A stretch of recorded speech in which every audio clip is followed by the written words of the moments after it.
पिछले इतने समय आम आदमी पार्टी में बिताने के बाद मुझे एक चीज़ तो क्लियर हो गई थी कि गुड़गांव को लेकर, गुड़गांव के संगठन को लेकर पार्टी का जो हरियाणा का नेतृत्व था वो कहीं पर भी सीरियस नहीं था, गंभीर नहीं था। अगर गंभीर होता तो आज आम आदमी पार्टी के जो हालात गुरुग्राम में हो रहे हैं, उनके संगठन की जो हालात गुरुग्राम के अंदर है, गुरुग्राम ही छोड़िए पूरे हरियाणा में है, तो वो ऐसा नहीं होता। मतभेद मेरे वहाँ पर किसी से रहे नहीं। अगर आज भी आम आदमी पार्टी में आप किसी से बात करें और मेरे बारे में बात करें तो कोई भी मुझ पर सवाल या निशान उठा नहीं सकता।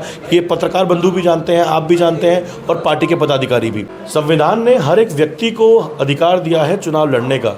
अब वो कोई राजनीतिक पार्टी हो या कोई सामाजिक व्यक्ति हो, सामाजिक जीवन में आगे आया है तो मेहनत करे, दिखाए। लेकिन कहने और करने में फ़र्क होता है। कथनी और करनी में फ़र्क बड़ी बड़ी राजनीतिक पार्टियों के आप लोग देख चुके हैं। जब जनता ने मौका दिया, जैसा कि मैंने अभी आपको 2 मिनट पहले बता रहा था, मेरे बड़े भाई अंकित अलग जो कि पार्टी के राष्ट्रीय अध्यक्ष भी हैं, और गुरुग्राम विधानसभा से हमने इन बड़े बड़े नेताओं को चुनौती देने की भी सोची। ना सिर्फ सोची, अपना नामांकन पत्र भरा, जो कि आज स्वीकार भी हो चुका है।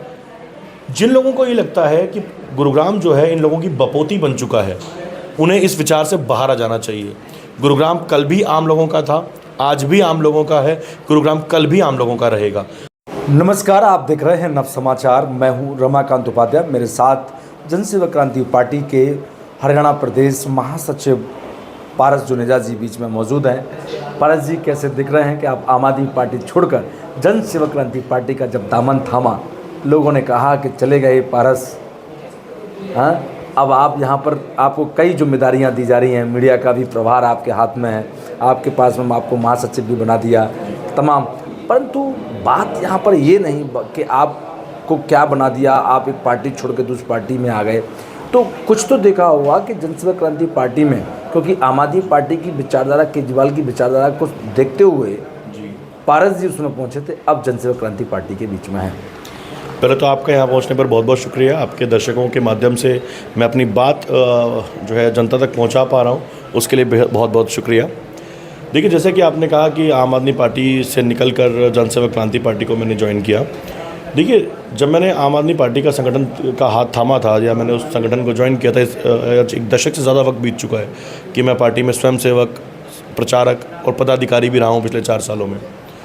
लेकिन जब मैं ये देखता हूँ कि राजनीतिक पार्टियाँ, चाहे वो भारतीय जनता पार्टी हो, कांग्रेस हो या फिर आम आदमी पार्टी क्यों ना हो, गुरुग्राम जहाँ मैं पैदा हुआ, जहाँ मैंने नौकरी की, जहाँ मैंने शिक्षा अर्जित की, जहाँ मेरा विवाह हुआ, जहाँ से मैंने सामाजिक जीवन में कदम रखा, उसको लेकर कभी सीरियस रहे ही नहीं है। गुरुग्राम को कॉर्पोरेट सिटी कह देते हैं, हमारे मुख्य गुरुग्राम को ये ओल्ड गुरुग्राम कह देते हैं। नया गुरुग्राम कहा चलो समझ में आता है, अरे मुख्य गुरुग्राम जो था उसे पुराना गुरुग्राम कहने से क्या उससे कोई समस्याओं का समाधान मिल जाएगा, या फिर उसमें समस्याएं जो बढ़ रही हैं उसे दिखाया जाए कि पुराना है, ऐसे ही रहना चाहिए।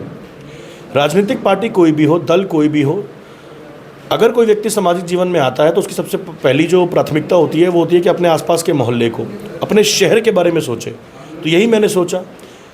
पिछले इतने समय आम आदमी पार्टी में बिताने के बाद मुझे एक चीज़ तो क्लियर हो गई थी कि गुड़गांव को लेकर, गुड़गांव के संगठन को लेकर पार्टी का जो हरियाणा का नेतृत्व था वो कहीं पर भी सीरियस नहीं था, गंभीर नहीं था।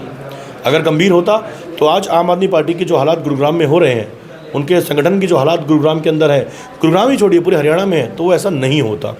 जब मैं देखता हूँ कि गुरुग्राम से, भीमनगर से, एक कॉलोनी से, एक आम परिवार से निकला हुआ व्यक्ति, जो कि मेरे बड़े भाई तो कह रहे हैं हम प्रदेश में सरकार बना लेंगे, आम आदमी पार्टी की विशेष नेतृत्व तो कह रहा है। बनाएं सर, जब नंबर में वो बोल रहे हैं कि सरकार बना लेंगे तो बना के देखें, कोशिश करें। देखिए, संविधान ने हर एक व्यक्ति को अधिकार दिया है चुनाव लड़ने का। अब वो कोई राजनीतिक पार्टी हो या कोई सामाजिक व्यक्ति हो, सामाजिक जीवन में आगे आया है तो मेहनत करे, दिखाए। लेकिन कहने और करने में फ़र्क होता है। कथनी और करनी में फ़र्क बड़ी बड़ी राजनीतिक पार्टियों के आप लोग देख चुके हैं।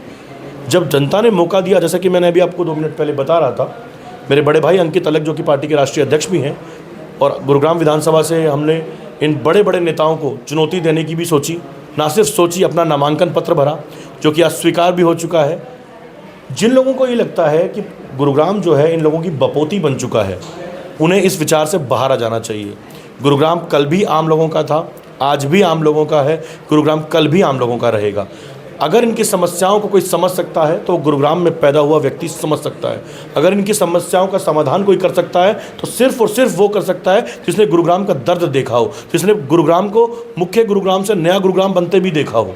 ये पुराना गुरुग्राम, नया गुरुग्राम हमारी तो समझ से बाहर है। पारस जी, बड़े बड़े राजनीतिक लोगों का मुझे समझ में आता है कि चुनावी टाइम पर अपने स्वार्थ के लिए पार्टियां छोड़ देते हैं, क्योंकि उनको चुनाव लड़ना होता है और टिकट लेना होता है। पर ठीक पारस जुनेजा चुनाव से पहले उस पार्टी को जो छोड़ देते हैं। पारस का क्या जनसेवा क्रांति पार्टी से कोई स्वार्थ तो नहीं जुड़ा है?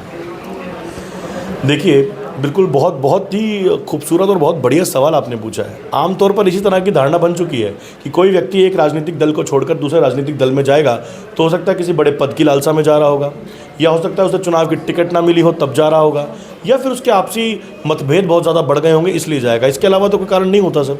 मैं इन तीनों सवालों का आपका जवाब देना चाहूँगा। मतभेद मेरे वहाँ पर किसी से रहे नहीं। अगर आज भी आम आदमी पार्टी में आप किसी से बात करें और मेरे बारे में बात करें तो कोई भी मुझ पर सवाल या निशान उठा नहीं सकता। ये पत्रकार बंधु भी जानते हैं, आप भी जानते हैं और पार्टी के पदाधिकारी भी। अगर मैं बात करूँ चुनाव की, विधानसभा चुनाव का वक्त है। मैं विधानसभा चुनाव की तैयारी तो कभी कर ही नहीं रहा था। कुछ वक्त पहले लोकसभा के चुनाव भी थे, लोकसभा चुनाव की तैयारी तो मैं कभी कर नहीं रहा था। नगर निगम चुनाव में अभी वक्त है, तो यानी कि उसमें भी मेरे पास वक्त था। और जब मैंने पार्टी छोड़ी तो मैंने पार्टी छोड़ी थी 23 अगस्त 2024 को, जिस दिन सोहना में जिस दिन सोहना के अंदर अगर हम बात करें सांसद जी, हमारी पार्टी के, आम आदमी पार्टी के राष्ट्रीय अगर हम बोलें जनरल सेक्रेटरी, उनकी एक बड़ी मीटिंग थी संदीप पाठक जी की। उसके मीटिंग को अटेंड करने के बाद मैंने अपना हस्ताक्षर करके बाकायदा त्यागपत्र अपने जिलाध्यक्ष, माननीय जिलाध्यक्ष श्री धर्मेंद्र खड़ाना जी के हाथ में सौंपा था, जो कि मैंने माननीय सांसद और प्रदेश प्रभारी सुशील गुप्ता जी के नाम पे दिया था।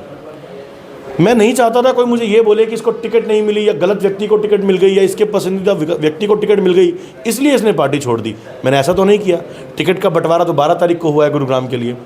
ऐसा भी नहीं है कि हम चुनाव लड़ लिए थे आम आदमी पार्टी, या चुनाव जीत गई थी या हार गई थी, उससे नाराज़ होकर या खुश होकर मैंने पार्टी छोड़ी हो। मैंने उस वक्त पे पार्टी छोड़ी जिस वक्त पे मेरा कद पार्टी में धीरे धीरे बढ़ रहा था। लेकिन मुझे अपने कद को लेकर कभी कोई लालच नहीं रही है। मुझे अपने लिए कभी कोई किसी पद की या किसी, मैं बोलूँ किसी नाम बड़ा करने की लालसा नहीं रही है, ये आप भी जानते हैं। जो व्यक्ति इतना वक्त अपनी प्राइवेट नौकरी तक छोड़ दे और एक आम परिवार से होने के बावजूद पूरी तरीके से समर्पित होकर एक राजनीतिक दल के साथ जुड़ जाए, क्यों जुड़ता है? वो चाहता है कि इस दल के साथ आगे बढ़कर मैं समाज में सेवा कर पाऊंगा, मेरे समाज का कुछ बेहतर हो पाएगा। लेकिन जब मैं देखता हूं कि गुरुग्राम के ऊपर कहीं फोकस ही नहीं है, आप बताइए, अगर पारस जुनेजा का नाम हटा दिया जाए या 3-4 और छोटे बड़े कार्यकर्ताओं के नाम हटा दिए जाएँ, कहाँ किसी ने कोई कार्यक्रम किया गुरुग्राम के अंदर? आम आदमी पार्टी का झंडा बुलंद किया?